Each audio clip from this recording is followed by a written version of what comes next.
सभी को यथोचित अभिवादन। आज हम लोग कबीरदास के दूसरे पद के प्रथम भाग की चर्चा करेंगे। इसके अंतर्गत हम व्याख्या और शिल्प सौंदर्य पर ध्यान केंद्रित करेंगे। संतों देखत जग बौराना, सांस कहो तो मारन धावे, झूठे जग पतियाना। कबीर ने बाहरी आडंबरों पर भरोसा करने वाले लोगों पर व्यंग किया है और कहा है कि मुझे दिखाई देता है कि संसार के लोग बिल्कुल पागल बने हुए हैं, जो सच्ची बात कहने पर तो मारने को दौड़ाते हैं लेकिन झूठी बात पे विश्वास करते हैं। वे आगे कहते हैं, नेमी देखा धर्मी देखा, प्रात करें स्नाना, आत्म मारी पखाना ही पूजें, उनमें कछु नहीं ज्ञाना।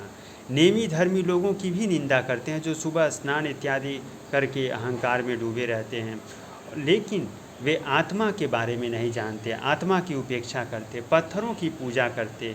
कबीर कहते उनमें कोई ज्ञान नहीं होता। बहुतक देखा पीर औलिया, पढ़े किताब कुराना। पीर औलिया लोगों की भी निंदा करते, जो कुरान इत्यादि पढ़ने का दम्भ भरते हैं और लोगों को अपना मुरीद बनाते हैं। कै मुरीद तदबीर बताएं, लोगों को अपना मुरीद यानी शिष्य बना करके उपाय बताते हैं कि कैसे वे संसार से मुक्ति पा सकते हैं। कबीर कहते हैं वे वही बताते हैं जो उनको जानकारी होती, लेकिन वास्तव में उनको कोई भी पारमार्थिक ज्ञान नहीं होता, ईश्वर का ज्ञान नहीं होता। आसन मार डिम्ब धरी बैठे, मन में बहुत गुमाना। ऐसे लोगों पर भी कबीर ने चोट की है, जो आसन लगा करके मन में अहंकार धारण किए हुए बैठे रहते हैं। पीपर पाथर पूजन लागे, तीर्थ गर्व भुलाना।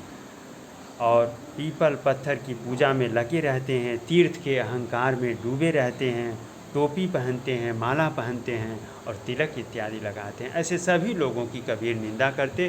कबीर बाहरी दिखाओं के विरोधी थे, आत्मज्ञान को महत्व देते थे। ईश्वर को पाने का एकमात्र उपाय ये जानते थे कि हम अगर अपनी आत्मा को जानते हैं तो ईश्वर को जानते हैं। शिल्पगत विशेषताओं के अंतर्गत हम देखते हैं कि प्रथम दो पंक्तियों में विरोधाभास अलंकार है, साँच कहो तो मारन धावे, झूठे जग पतियाना। इसके साथ ही तीसरी पंक्ति में नेमी देखा धर्मी देखा, देखा शब्द की आवृत्ति के कारण इसमें अनुप्रास अलंकार आया हुआ है। और आत्म मारी पखाना ही पूजे, उनमें कछु नहीं ज्ञाना। आत्म मारी, मारी आत्मा को मारना, ये एक प्रकार से लाक्षणिक प्रयोग है। शब्दों में लाक्षणिकता है, अर्थात आत्मा की उपेक्षा करना। मारना इसका शाब्दिक अर्थ यहाँ लागू नहीं होगा, इसीलिए यहाँ शब्दों में लाक्षणिकता का प्रयोग कवि ने किया है। किताब कुराना में हम देखते हैं कि अनुप्रास अलंकार है और पीपर पाथर पूजन में भी अनुप्रास अलंकार है। टोपी पहरे, माला पहरे, पहरे शब्द की आवृत्ति के कारण यहाँ भी अनुप्रास अलंकार दिखाई देता है। तो हम देख सकते हैं कि इसमें एक स्थान पर विरोधाभास अलंकार, एक स्थान पर लाक्षणिक प्रयोग, शब्दों का लाक्षणिक प्रयोग, और अनुप्रास अलंकार सर्वत्र दिखाई देता है। भाषा ब्रज, राजस्थानी और भोजपुरी इत्यादि का मिला जुला रूप है।